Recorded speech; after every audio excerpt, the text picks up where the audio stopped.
Just showed up, got my Dana Spicer JT Driveshaft bolt-in replacement, no service needed, everything is sealed, 1350 U-joint size.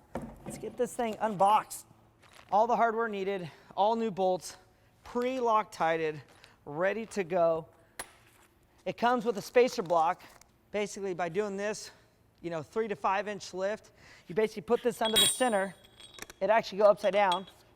But putting this in here gives you the perfect pinion angle for any Jeep with a 3 to 5 inch lift.